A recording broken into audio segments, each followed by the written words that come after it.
Well, Dale, it was a wild race. Of course, you're the man that came out of it with all the bad publicity. Well, I come out with the penalties and ever what, but you know, it was a tough race all day, Ned. What happened there at the end, we'd raced all day long, and I raced with quite a few people that day, and we hadn't had any problems, and Darrell and I was racing pretty hard.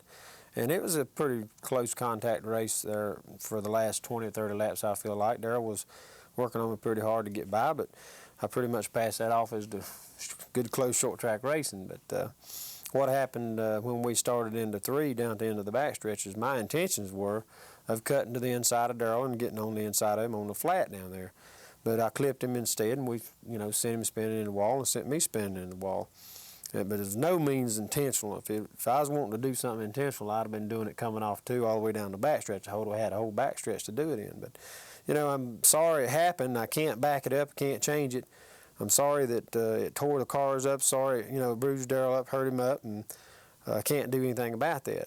But after the wreck, after we came around on caution, we were running in caution. I was in the line, and we was going by Darrell. He was limping down the front straightaway, and when I get up beside him, he cuts right and runs me into the fence. Well, that was intentional.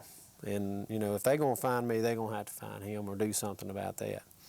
And that's really the only thing I'm upset about. They're finding me and penalizing me for something that was not intentional, that I'm admitting is my fault, and they're not saying anything about him doing something intentional that he's claiming wasn't his fault. So, I don't know. Will the probation change your driving style? Well, I'm not on probation, or I'm not fined right now because I've appealed it.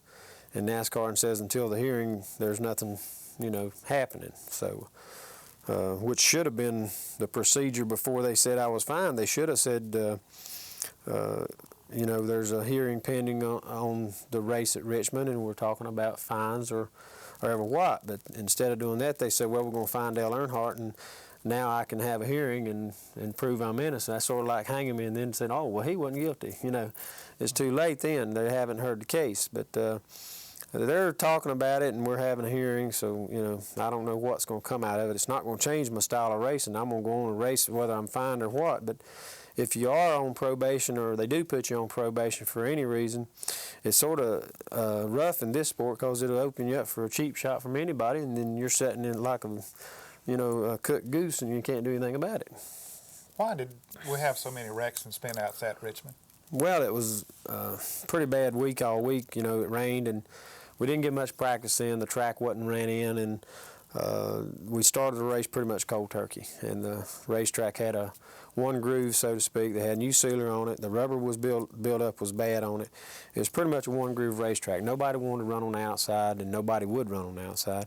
Everybody was trying to get on the bottom, getting in the corners and everything. And I seen guys get clipped or cut off and, you know, bumped into all day long. And I dodged everything that happened all day long. I was right behind the 75 and 15 when they crashed, and, you know, somebody was at fault there. They both crashed into the wall. They got straightened out from that, and I was right behind the 98 and the 11. And, you know, it's a calling of somebody was at fault in that, is what I'm saying. And they went spinning down through the infield, and it crashed Harry Gant and put Ricky Rudd out of the race and Bill Elliott. And I think that was pretty much Darrell's and Bouchard's fault. It wasn't, you know, but it was somebody's fault, but nobody gets the blame for it. But there was close racing all day. I think it was just mainly because of the one groove racetracks. The cars weren't quite set up as good as we usually have the chance. It wasn't much practice. I think that contributed to the confusion all day. Are you mad at anybody? No, not at all. Like I said, I was sorry for what happened with Darrell and I was sorry that Darrell's got hurt up.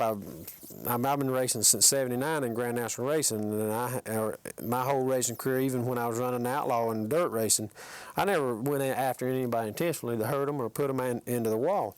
And that was a mistake of mine. I clipped a man, and it ended up that way.